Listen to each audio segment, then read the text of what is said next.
Recognize the gentlelady from Wyoming, Ms. Haggeman, for 5 minutes. Thank you, Mr. Chair.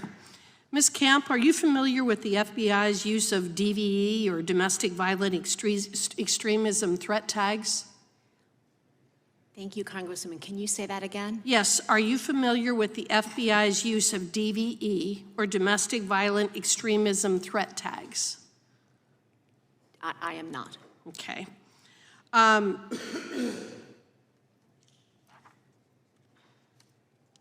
Ms. Camp, can you point to even one situation where the Department of Justice or FBI treated a pro-abortion protester, arsonist, vandalizer, rioter, or attacker similar to how they treated Mr. Houck? Well, thank you, Congresswoman. I want to say that I oppose violence and all. I didn't ask that question. Can you point to even one circumstance where a pro-abortion attacker, protester, arsonist, vandalizer, or rioter were treated by the DOJ or FBI similar to how they treated Mr. Houck? Well, I want to be responsive, but I want to reiterate that the National Abortion... Do you know of even one person? Ma'am, the National Abortion Federation is a professional organization of abortion providers. We track violence against those who provide and access abortion care.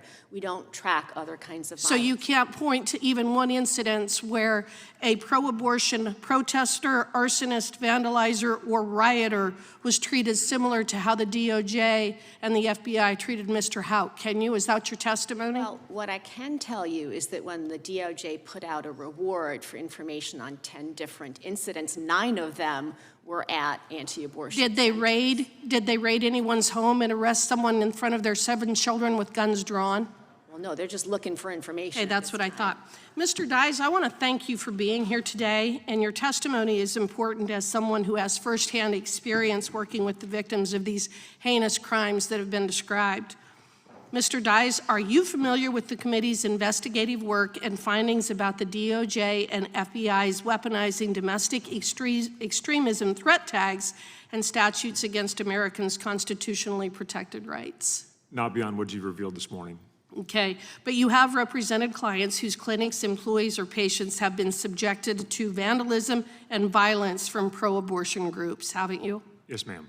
How do you respond to the reality of a DOJ which is labeling parents using constitutionally protected speech as domestic violence extremists, or padding crime stats to falsify the record about a rise in domestic extremism, but does little to nothing about politically motivated attacks on your clients, which could actually qualify as domestic extremism? It's certainly disconcerting, and I think that exemplifies precisely why the FACE Act is important, because when we have a situation where speech reaches a tipping point into violence, that's where we find ourselves at with these situations, where we characterize speech as violence instead of violence as violence. Violence has no place in our political dialogue, and certainly we should not express our political disagreements with a brick or a crowbar through a window. That's what our clients have had to endure, along with many other instances like that. And yet there's only been the single indictment with 4 people indicted under that in response to the 100+ attacks in the past year. Well, then I was just going to get to that. As you mentioned in your testimony, the Department of Justice has returned just 1 indictment in response to the over 100 acts of intimidation, injury, and interference towards those seeking service from pro-life organizations in the past year. Yet even before the Dobbs decision, the DOJ announced the standing up of an abortion rights task force. So not only is the DOJ on the one hand infringing on protected rights connected to peaceful actions, it is not enforcing the law when violations are targeted at the same political groups that the DOJ itself has been targeting. It is instead prioritizing the protection of law based on its preferred political narrative, which in this case is the pro-abortion movement. Are you aware of any task forces, memos, or priorities being set by the DOJ which would also focus attention to protecting pro-life and religious facilities under the FACE Act or any of its other authorities? I am not, but my clients would welcome that. Okay, thank you. I yield back. Gentlelady yields back. Chair. Hey, before you click on the next video, if y'all could do me a big favor and hit that like button. The algorithm loves it, and so do I, because it helps promote these videos and get the message out about what our government has been doing. don't forget to hit that subscribe button and turn on your notifications, because every time I put out a video, you want to know about it, right?